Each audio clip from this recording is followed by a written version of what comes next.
Thank you, Dean. I'll now ask Stuart Lawrence as our next speaker from behalf of the Saskatchewan Pulse Growers.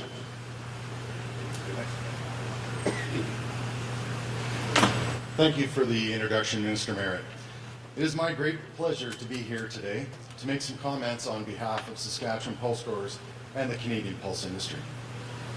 Friday's announcement on the elimination of the 100% tariffs on Canadian peas was very positive news for pea growers here in Saskatchewan and across Canada. For many years, China has been Canada's largest market for peas, with Canadian exports of $3.7 billion from 2019 to 2024. Canadian farmers and exporters have worked together to develop this market over the past 30 years. But China's introduction of 100% tariffs in March of 2025 effectively shut off pea exports from Canada. Over the past 10 months, prices of yellow peas were down as much as 43% from the early March 2025 levels. Led by Pulse Canada, we were on the ground in China within 10 days of the March 2025 tariff announcement, meeting with customers and industry associations to maintain strong relationships with the industry there. This work continued with several in-person engagements over the past 10 months. Customers in China have told us that they have a strong preference for Canadian peas, but 100% tariffs were prohibitive for trade. We expect that the removal of tariffs will resume trade and restore access for Canadian peas. Our ask was that governments find a way to have the 100% tariff removed. We would like to recognize Prime Minister Carney, Premier Moe, federal and provincial ministers, and government officials in securing this important outcome. I would also like to recognize the ongoing and persistent work of our national association, Pulse Canada, to help restore access. It is reassuring to see the high level of collaboration between the federal and provincial governments, as well as industry, to deliver important results for farmers. In particular, I want to recognize your leadership, Premier Moe, with your early engagement right from the start of this tariff dispute, to your timely trip to China in September, and your role last week in Beijing. Your leadership has played an important role in helping to secure this agreement for Canada. There is no doubt that the Government of Saskatchewan played an essential role in securing this important agreement for farmers. We look forward to working closely with governments to ensure access to this important market continues beyond 2026. Thank you.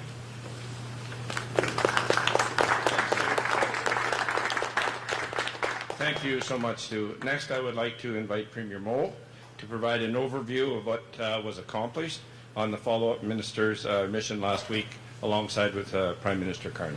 Premier Moe.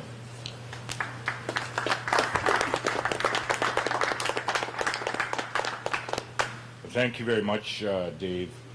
And President, I see you're off to your first month of work here at our beloved university as well. And I can't help but be reminded as I attended this very college here 30 years ago. We had our 30-year anniversary while we were in Beijing, actually, meeting with the Chinese government on these canola and pulse tariffs, as well as beef and pork.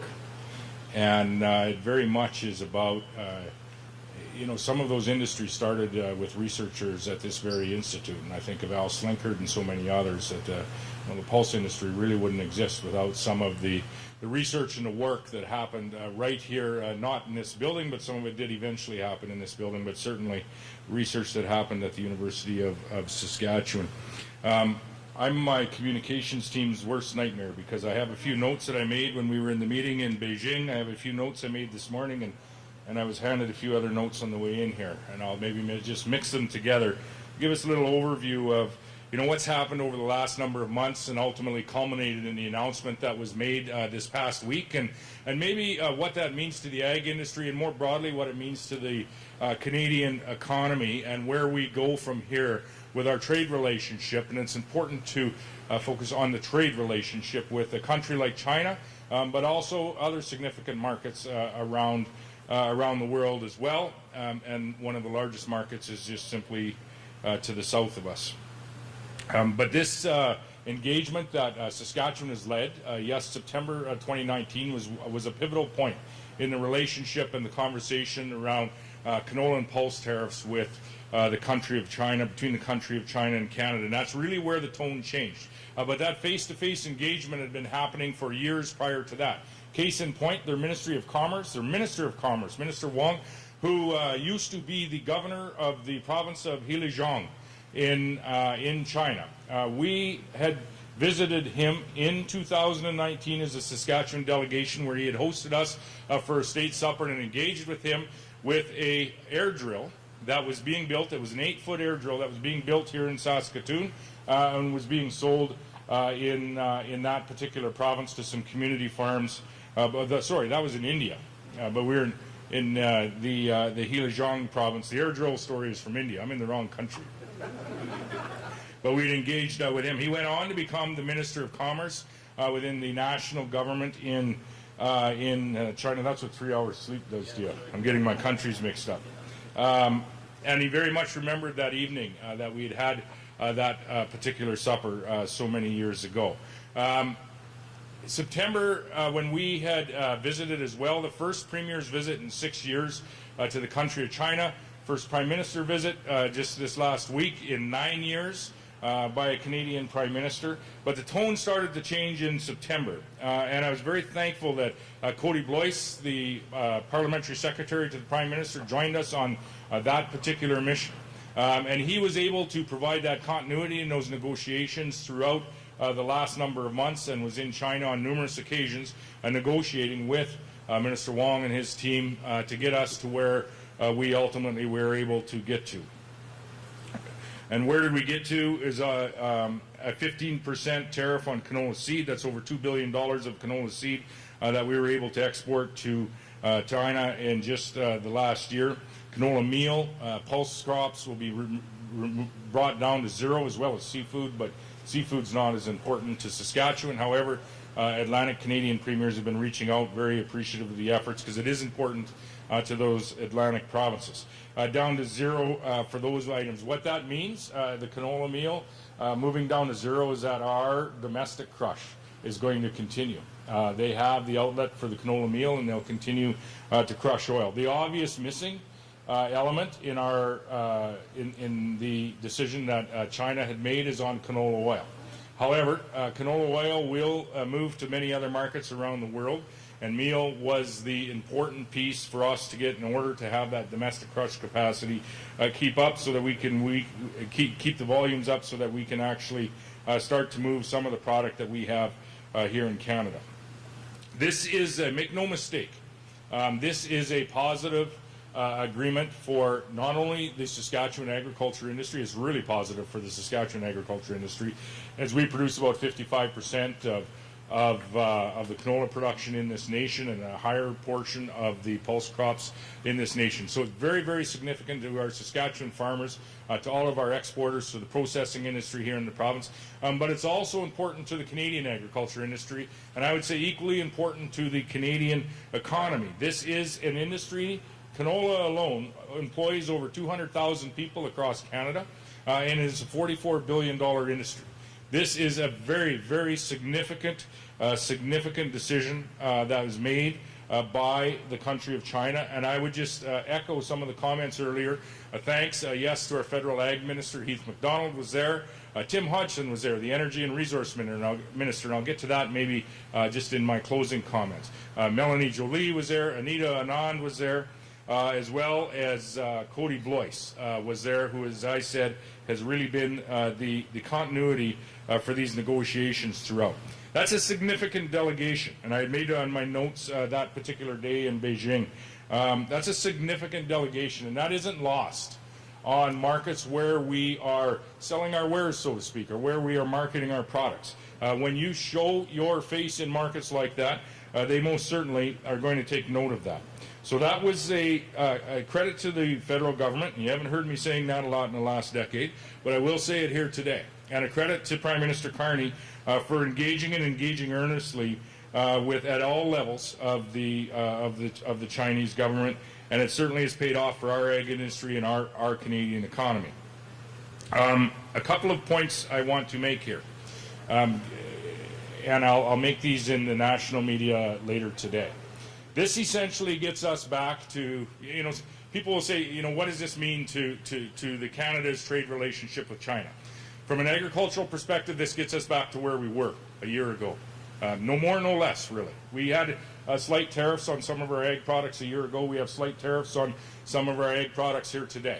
What this is going to allow us to do is to get back to flowing our canola and pulse stocks to China, as well as many other countries around the world. Some folks will say from time to time that we are too dependent on whether it be the American market or the Chinese market when it comes to selling our agricultural goods. That may be true. However, they are the largest markets in the world, and in the case of China, it's a premium market. They pay more, and we worked hard to get into that market to diversify some of our agricultural products away from our areas, not just the United States of America, but from other areas in the world. And as everyone knows in this industry, and in particular if you attend classes in this building, you'll be fully aware that the production values in our farms has gone up significantly since I attended in this building 30 years ago. And so we have more to sell. And so certainly we are in the Chinese marketplace for a reason. It's one of the largest markets in the world, and they pay more. It's a premium market, and we're going to continue to make efforts to access that market. However, there are additional opportunities for us as we look ahead in the renewable and the biofuel space for canola specifically. So what this does is brings us back to the trade relationship that we had last year and have had for the last number of years in China. Where are the opportunities in this particular agreement? And I would point you to some of the memorandums. I think there were 6 of them that were signed that day as well. And some of the discussion that we had with respect to graduate students and the opportunities for research in China as well as Chinese students here. But the opportunities as we look ahead are in energy, most certainly in energy. And that is a positive, again, not only for the Saskatchewan economy, but it certainly is a very much, it provides us with an opportunity to have a very positive impact on the Canadian economy.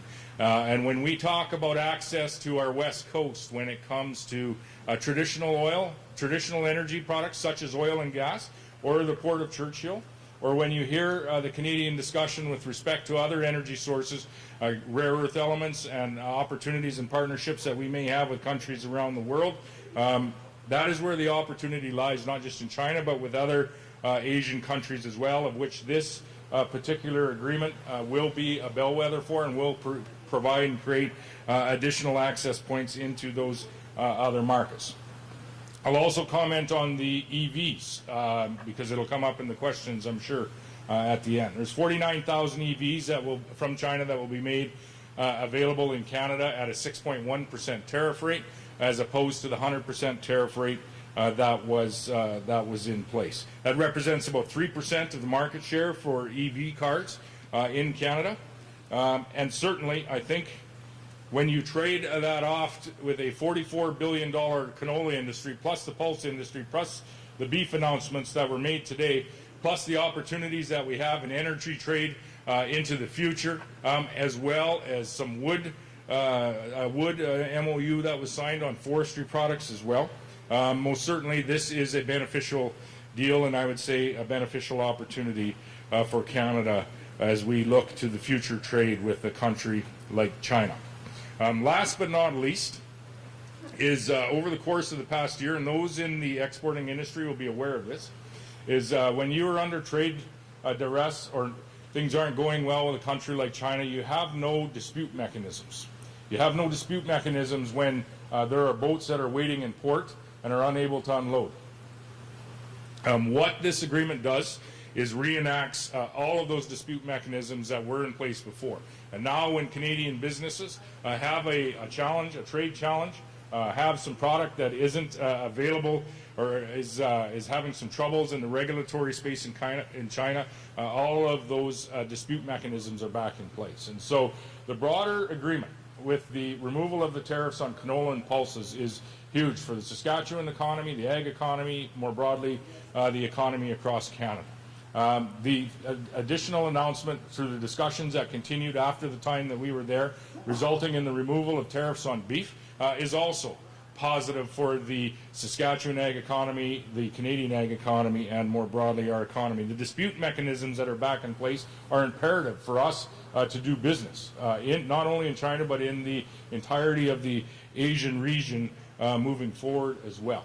And so I would say that this agreement with China is one of the strongest agreements that I have seen in my elected time. And I would say in the time that I have spent in China over the course of the last decade, that the tone of the conversation has certainly changed. It's certainly changed to not only return us to a place where we are able to access China, the largest market, and in many cases a premium market for our agricultural products, but also looking to expand some of that trade into some of the other products that we have available here as well. And I think that kind of blends together the three batches of notes that I have here. And didn't really follow any of the others. So with that, I'll turn it back over to you, Dave. I would just close with this, saying a thank you to all of the organizations involved, whether it be the university here that's intricately involved in these international relations, whether it be SARM and organizations associated with SARM, but certainly the producer groups, the export groups that are directly impacted by what's occurred here over the course of the past year. And Saskatchewan, unfortunately, because often ag products are somewhat of the target because we do so much business around the world. This province exports to over 160 countries around the world. I think there's 190 total, so we have 30 left. But say thank you to you, and through you to all your members across the province. We do have experience in this. However, what we experienced this past year was certainly a larger tariff than we've seen in the past, and the breadth on the number of products that it was being charged to was much more severe than anything that we have seen in the past. And we're able to find a resolution, and I would say a resolution more quickly than we were able to in the past.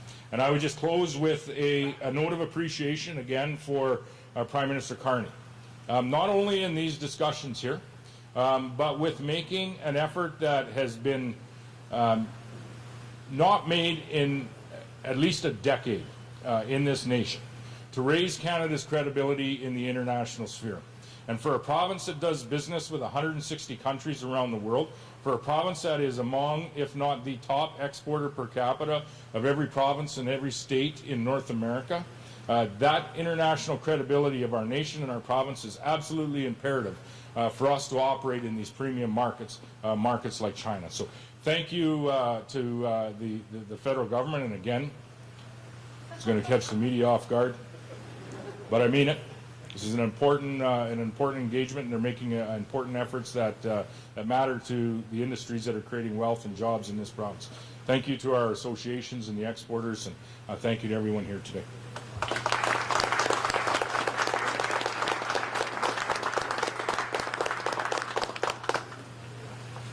Thank you, Premier. Just before I invite everybody back up to the podium, I just want to say this on behalf of the farming community as well.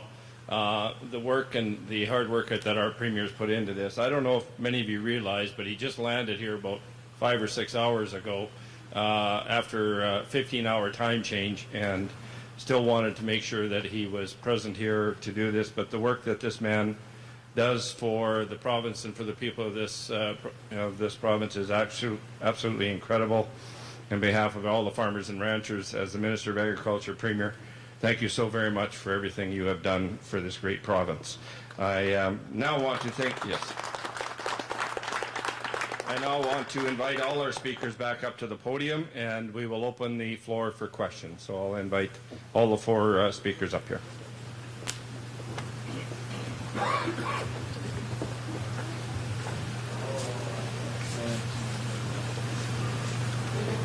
And who do you want to talk to first? Premier? Okay. Please direct your question of who you would like to answer. I'll give you the mic here, Premier.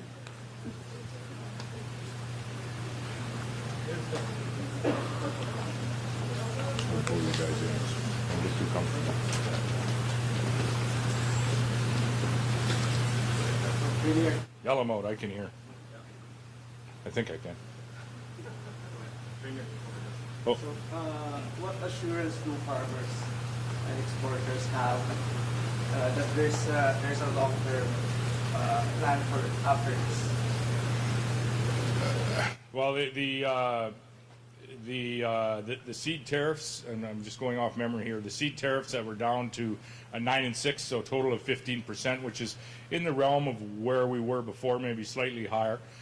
Those are on, I would think indefinitely. The agreement itself, I believe, is a 3 or 5 year agreement. And the canola meal, as well as the pulses, are to zero tariff until at least the end of the year. All of it will begin on March the 1st. But listen, there are no assurances in this world. In particular, when you look at what has been happening in the trade space over the course of the past year. We have our largest trading partner and one of the largest traders on earth, the United States of America, that is resetting their trade relationship not only with Canada, but with many other countries around the world all at the same time. And so the time of multilateral trade agreements between multiple countries on multiple products being negotiated over the course of years, and then all of those countries signing on to this multilateral agreed upon trade relationship on so many sectors, I don't know if that time is available to us in the foreseeable future. What you will see are much smaller agreements and arrangements between countries in specific sectors. And that is why that international engagement is so important. That is why Saskatchewan has been in each and all of these international markets of importance with our trade offices. These two ministers, among many others, and associations, and I think in fairness, the associations are becoming even more active in the last number of months than maybe they were 10 years ago. But they certainly have been at the forefront of pushing our presence from a provincial perspective and from a Canadian perspective into these markets that mean so much to our industries, and ultimately at the end of the day are creating jobs, creating employment, and creating wealth for Saskatchewan and Canadian families. And so it is I think that engagement between associations, multiple levels of government, exporters, and others, that presence in those foreign markets that are of particular importance to us, market-based importance, economic importance, trade-related importance. I think our presence and our engagement in those markets is going to be more important in the months ahead than it has ever been in the months behind us. And so I, again, just thank the folks here with the various associations that we have. And more broadly, thank and have an ask for the associations, not just in the ag industry, but the energy industry and other industries that are creating jobs and wealth in this province and across the nation, is we need to be in those markets. And we need to be standing shoulder to shoulder with our various governments, creating and fostering those trade relations. It is going to be even more important, as I said, in the years ahead than it has been in the years gone by. And we had the canola and I believe the Pulse Canada folks in Beijing when we were there. I talked to both of them. This deal makes some progress towards making trade decisions based on trade and not as about like tariffs about. Well, I think all of this was actually just that. The decisions that were made in Beijing to lift the tariffs on canola seed and canola meal, those are trade-based decisions. The reason that those tariffs were on in the first place were maybe not trade-based decisions. I mean, Canada had put on a 100% tariff on EVs, which is not WTO compliant, and then it was responded politically by the government of China with a 100% tariff on, or 85% tariff on seed, as well as the 76% on meal and pulses and those sorts of things. And so I think when these tariffs went on, it was likely more political than what happened in the past week when they were removed. I have not, but I will. Yeah, and we have a First Ministers meeting, I believe, next week. I don't think I'm announcing anything if that hasn't been announced yet. I haven't been very connected, but we'll be out meeting in the next number of days. But I do talk to him regularly, and I will talk to him about this. And there is some opportunities in this, but it's going to take some discussion. There is some opportunities to move into some Canadian-built EVs in this space as well. So you know the key company not the U.S. So talk about obviously at a place if someone's against the politically on a smaller province over larger province, which is like that. Well, that's wrong. I mean, it's a Canadian agriculture industry. There's agriculture in Manitoba. There's agriculture in Ontario. The Atlantic premiers are happy that the tariffs are removed from seafoods too. So to say that this is favoring one province over another, that's just simply not a true statement, and it shouldn't be made. This is a decision that is in the best interest of Canada. Yes, we have some work to do to build and to really do in our auto industry what happened a few decades ago when we saw foreign imports coming in to Canada, and then there was changes that were made by the federal government so that those investments had to be made in Canada, and those autos needed to be built, at least in part, in Canada. And that needs to be looked at again as the world does start to change in some of the technology that is in the auto manufacturing sector, of which we don't honestly do a lot of in this province. But I would say that the decisions that were made, whether it be in canola, pulses, seafood, those benefit Canada more broadly. It is not one province being chosen over another. Agriculture is from coast to coast, maybe not the northern coast in this province, but the seafood most certainly is important on the Atlantic coast as well. Canola oil tariffs remain in place. Of course, we also see the 25% tariffs on pork. What needs to be done to get those also removed? Need to continue being in market engaging with the Chinese government. The meal and the seed are by far and away the important ones. The meal is in the neighborhood of $500 million a year, and very much allows our domestic crush industry to sell that meal product and continue to crush oil, which they can find other markets. In comparison, canola oil to China last year was about $20 million, just under $20 million. So a far lower amount than the canola meal. Seed was just over $2 billion, and I would say that we have upwards potential to push that dollar figure even higher. And so the canola oil warrants some additional discussion with the government of China. However, seed and meal were by far and away the most important to that. Dean, I don't know if you want to make a comment on that, but that's kind of the global numbers with Saskatchewan's perspective. No, Premier, I think you pretty much nailed it. That is the importance for us is seed and meal at this time. Oil, of course, is an opportunity, but those are the main two. And it speaks to the value we find with our national organizations with in-market activities like China with Canola Council of Canada to keep maintaining our presence in that market. And they were all there. Premier, you said in September the tenure changed between the conversation between Saskatchewan and China with Mr. Boyce there. How high of a level did these discussions with Saskatchewan get to, and what was your role? We saw you sitting there with Kearney, but in the sense of these negotiations, nation to nation, what was Saskatchewan? Well, I've always said, whether it be the United States of America or the government of China, when we make a trade agreement with another country, it needs to be our federal government and our Prime Minister that are leading, and the relevant ministers of trade and foreign affairs that are leading the discussions and ultimately signing that trade agreement. It isn't going to be, and I've said this many times, wasn't going to be President Xi and Premier Moe or any other premier standing up signing that particular trade agreement. However, the subnational level most certainly can, advocate for a strong relationship between our nation and any nation of interest as well. And I just said that associations, exporters, and others can certainly play a role in that space as well. The meetings that we partook with this particular time were with the Ministry of Commerce at two different levels, as well as the Premier, of which you referenced when I was sitting with not only the Prime Minister but a number of other ministers as well.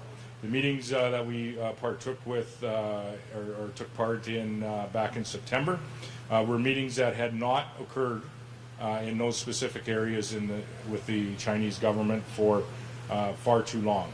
One was with an organization called GAC, which is the General Administration of Customs in China, I think, going off memory. And the second organization was with what's also known as MOFCOM, or the Ministry of Commerce, which headed up a number of the a number of the dialogue with respect to this agreement that we're able to arrive at.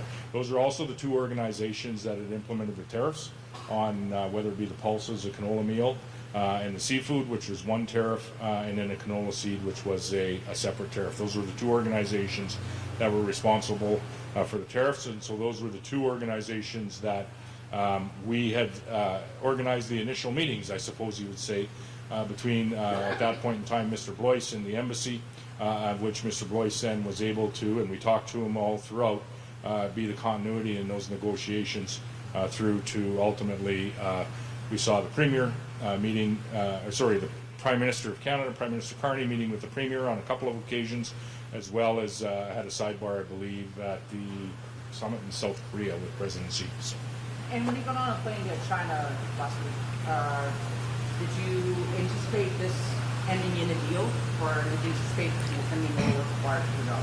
Always hopeful, but I've you folks in the industry, or Minister Merritt or Minister Keating might have a comment on this as well. Every country that we work with is you bring a little bit different approach, and we talk about this at the post-secondary level as well. A little bit different approach in how you engage with that particular country.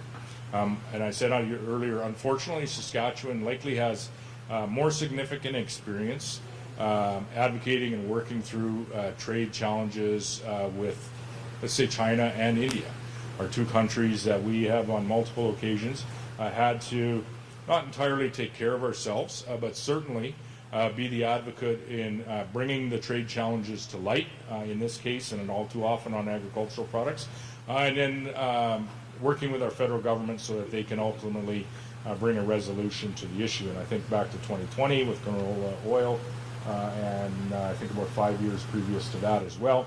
We're still working through some pulse tariffs in the country of India, which I think we will find our way in the next number of months, not of course to speak for the government of India in any way.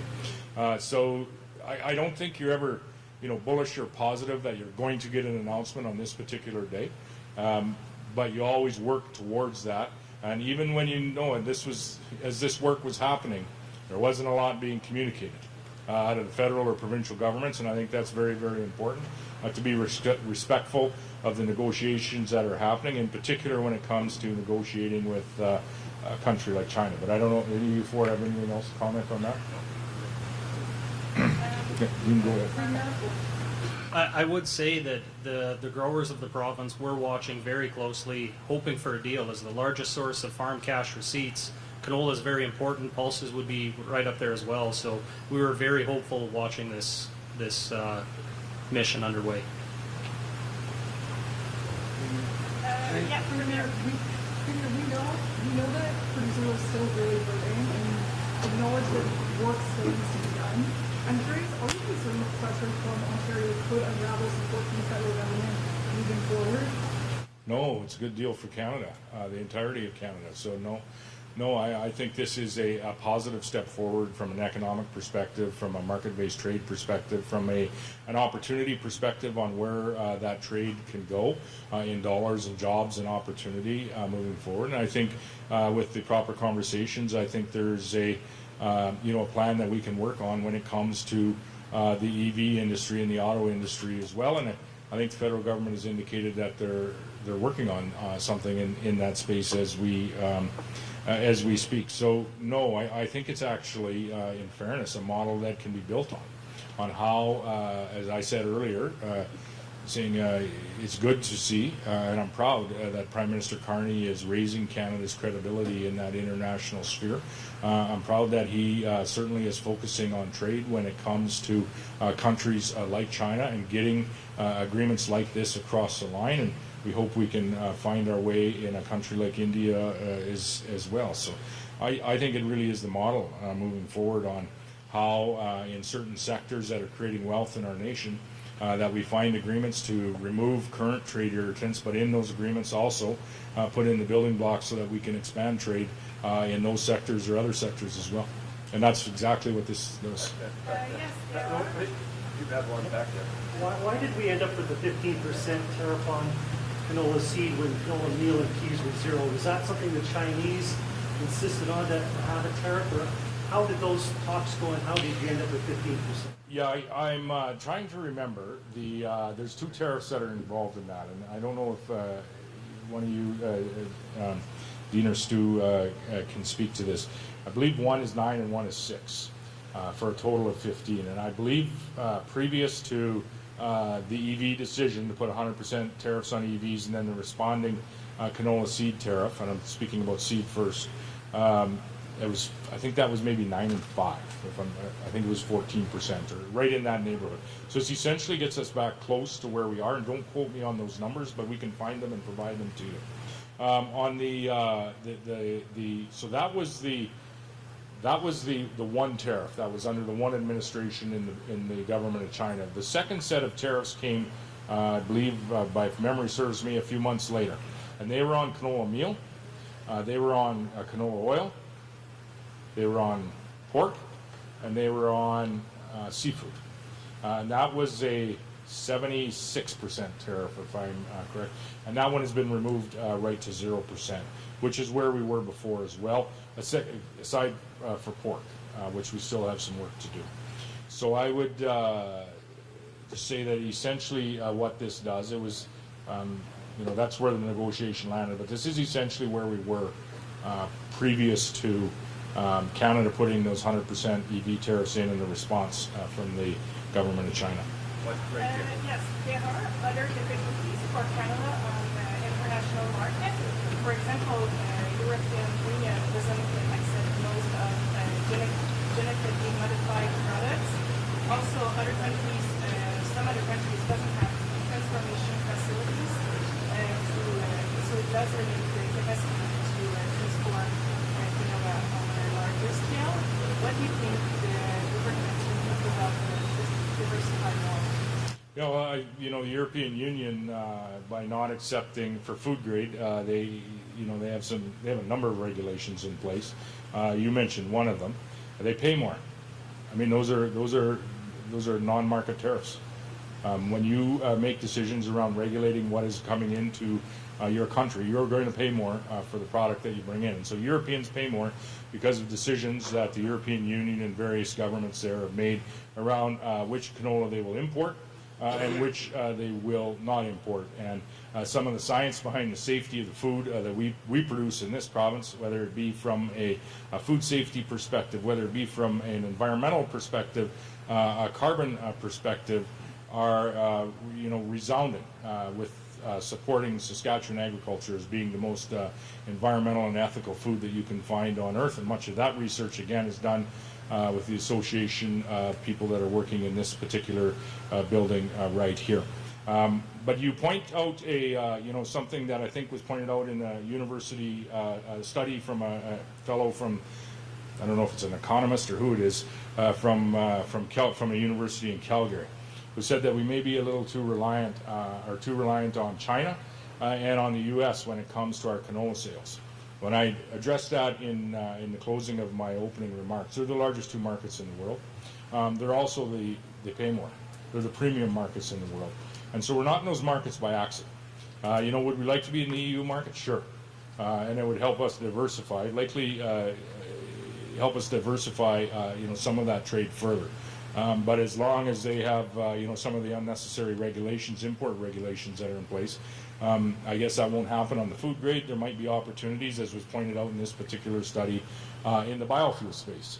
And that is maybe an opportunity for our exporters. And we have some of the largest crush plants in the world are right here in Saskatchewan, whether it be Cargill, whether it be Louis Dreyfus, whether it be Richardson.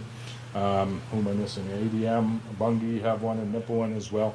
And a few more being looked at or tossed around in the future as well. In the biofuel space, whether it be biofuels or renewable fuels for the Canadian space or North American or around the world, is an opportunity for the canola market moving forward. But right now we are, and that's why I think the agreement that we came to this past week is so important. We are in the largest markets, and they are the premium markets. Just to switch gears a little bit, can you give some context and some thoughts on the new beef deal? That's positive. That is a real positive, and I think I would hope that we could find our way in the pork space as well. There's been a lot of effort made not only in China but in other countries around pork and beef, and I think of some of the fresh pork that's being exported as well. And so it is I think for those in the beef industry, maybe not quite, but fairly significant because it wasn't flowing. As significant for a rancher as it is for a canola farmer that's happening here. And some of those discussions were happening when we were there as well. We just weren't quite at a resolution point. And I think that's an important thing, again, just to point out and recognize in the time that was there, and credit to the federal ministers and the significance of the delegation that was there, being able to put in place those dispute working groups for businesses that are operating in China and in that region, but to commit to the ongoing conversation, because there still are some, and always will be, some tariff-related challenges or non-tariff barriers, which we talked about in the European Union's case as well. So it's a positive.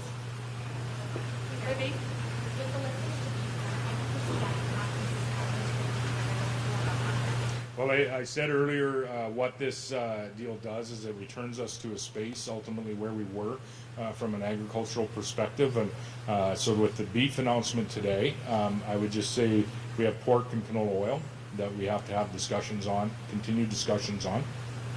However, the opportunities are likely lying in some of those other industries, energy industry, and ironically, likely the EV industry as well. Any final questions?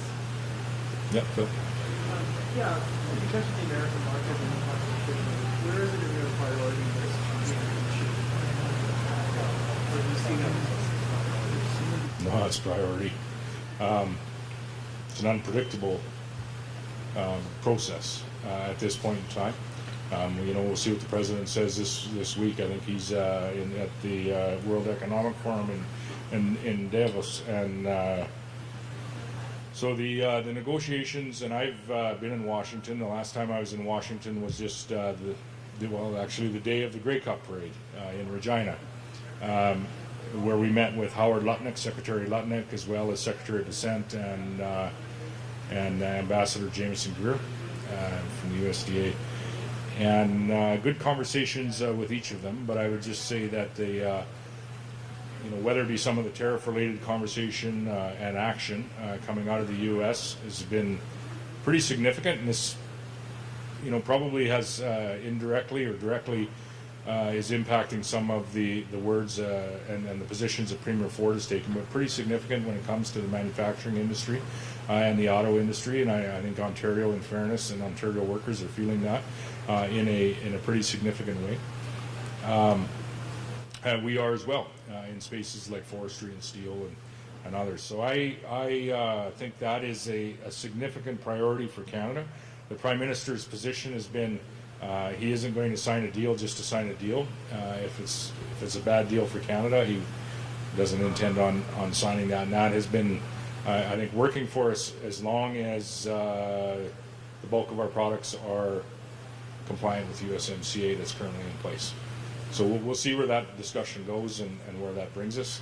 But that is an unpredictable conversation, and it's I think one that's a high priority for the federal government. And I also, in fairness, would say that as we solidify some of our trade routes in other areas of the world, it does provide us some degree of strength at that table.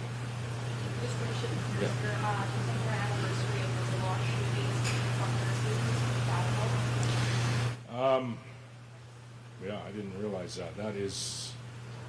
I was up there a number of times. I was advanced education minister at the time, and I had the opportunity to spend a number of days in the community of La Loche after the tragic loss of 4 individuals from that community, and had the opportunity to make some very close friends that I very much stay in touch with to this day. And so I would say to the families, first and foremost, of those that lost, whether it be family or friends, this is a time to remember. But I think it's also a time for the community as a whole in La Loche and maybe some other northern communities as well, is to look at some of the good that has come and how the community has really looked inward. And working closely, I know, with various ministries including the Ministry of Advanced Education, and are working hard to provide more opportunities and a stronger community than maybe what was even there before. The Denny Teacher Education Program being provided, again, we're in the second tranche of that particular program that Minister Cheveldayoff continues to work on in the community. University of Saskatchewan is offering various programming throughout the north as well. But it is a time to reflect on what was the tragic loss of 4 individuals, not just from La Loche, but from our province and 4 Canadians. But also a time for us to reflect on some of the positives that have come about from that conversation, and those 4 won't be forgotten. Premier Moe, we see that BHP saying their new mine in Saskatchewan is going to cost $1 million more on top of the additional escalation in costs we've seen. What is the role of the province, or is there a role of the province to see more and more big projects escalate as they get ready? And we've seen our schools and hospitals escalate significantly in their construction costs. And Dave, you were minister of those. I think the university, any construction costs that you're undergoing is seeing too much, I think, at times, in fairness, escalation in costs. So this is, part of that. I think BHP is indicated, and you should ask them about the operating environment in Saskatchewan versus other places in the world, and I think they'll be pretty bold in their statements that Saskatchewan provides a good environment for potash mine investment and mining investment more generally. It'll be $1 billion additional that will be invested here in the province of Saskatchewan over the next year, and I did take note, and I talked with BHP yesterday, I believe, with respect to this announcement, that they held steady and actually doubled down on their comments with respect to coming to market sooner rather than later, and I think they're coming to market about actually where they had originally intended to.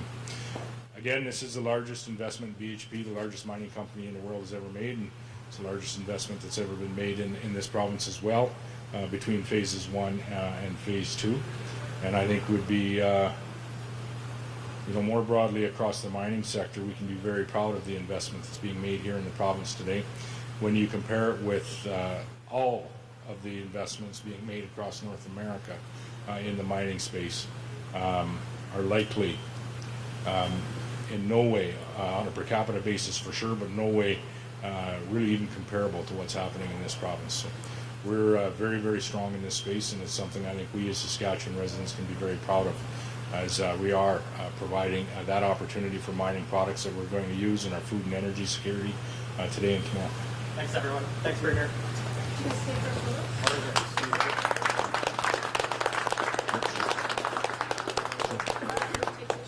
Yeah. Our speakers will be at the front for a photo.